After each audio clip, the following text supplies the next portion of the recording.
And today, a candid conversation about school safety right here in Colorado. Law enforcement, mental health experts, and lawmakers brainstorming on how to make our schools safer.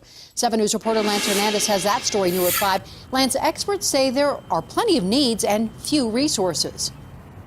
And the needs revolve around an armed presence in the schools and mental health counselors. But as we learned here at the State House today, in these cash-strapped times, if it comes to hiring a math teacher or a mental health counselor, most school districts will go with a math teacher.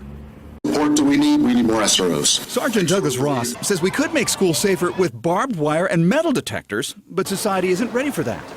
One lawmaker asked how resource officers would feel about more guns. I know some would advocate for arming staff in schools.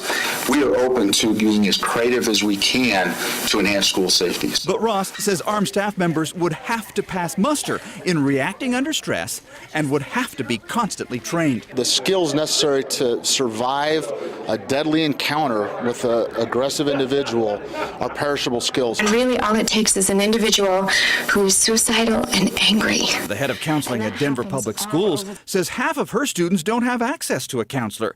She says there are some who don't have the emotional tools necessary to deal with conflict. What is the link between that stunted emotional growth and violence in school? That our students are seeing school violence as an option, and not just an option, but a good option, because they're not able to fully process what all is involved. One lawmaker, who was an educator for 40 years, advocates that staff be armed with mace in case a gunman breaches a locked classroom door. If the principal happens to come in the door accidentally and you mace him, he'll recover, but something to at least give them an opportunity to get the kids out of that classroom.